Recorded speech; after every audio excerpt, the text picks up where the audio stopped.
As the coronavirus crisis rages on, Fox News is contributing almost as much to the deaths and disease as is Trump's White House. Trump spouts a shocking amount of misinformation during his daily press briefings. And I think we saved hundreds of thousands of lives by acting very early. But it's Fox News' equally misleading coverage of the crisis that closes the lethal circuit of lies.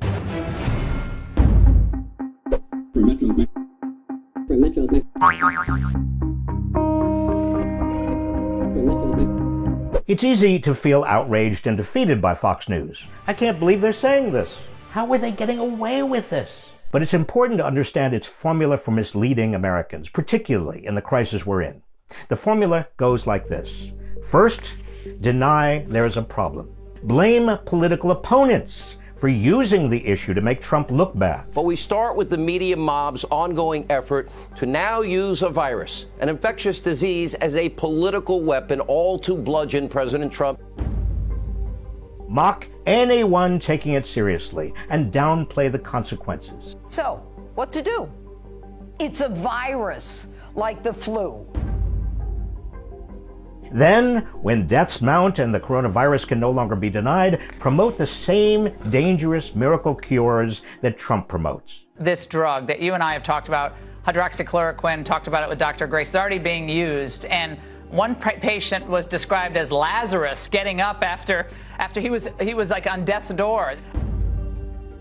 Third, attack the experts. Question what public health experts recommend, such as social distancing. Although intuitively, I think it probably seemed like social distancing would be necessary. There was no real scientific basis for believing that.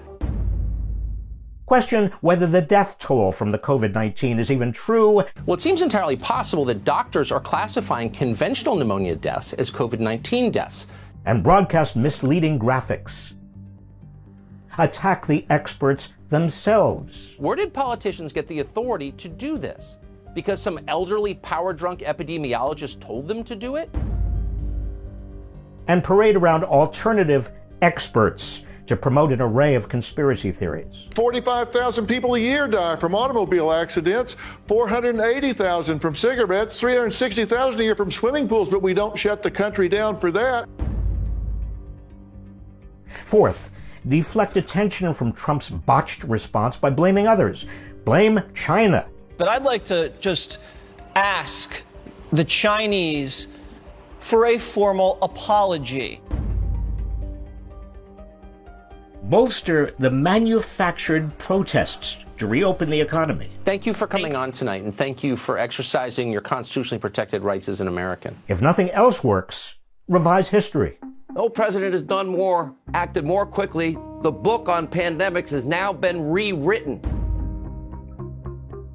Finally, make reopening the economy about freedom and attack Democratic governors who are trying to keep people safe. When the coronavirus hit Michigan in force last month, Whitmer had no clue what to do. So she responded with a mixture of comical ineptitude and a weird kind of arbitrary fascism. That's Fox News' tried and true formula, folks. Deny, promote quack remedies, attack the experts, blame others, and change the subject to freedom. It works for Fox. It keeps Fox viewers. It helps protect Trump.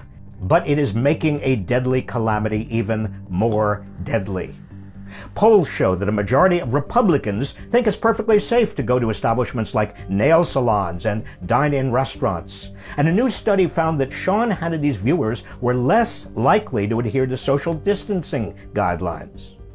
Meanwhile, a conspiracy theory peddled by Tucker Carlson made it all the way to the White House. The work in that lab, including its research into disease-carrying bats, was funded in part by you. Where it fell on Trump's receptive ears and led him to yank a multi-million-dollar grant to an organization on the front lines of coronavirus research.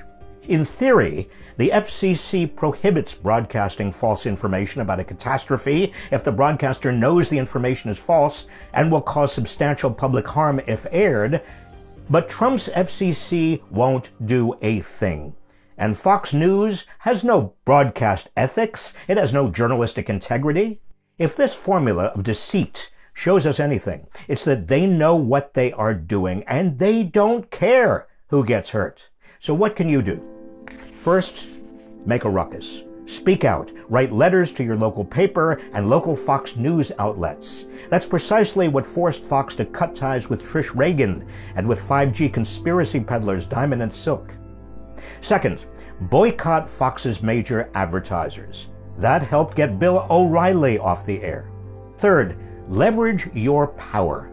Correct Fox's lies when you see them. Share this video with Fox News viewers you care about. You might just save a life.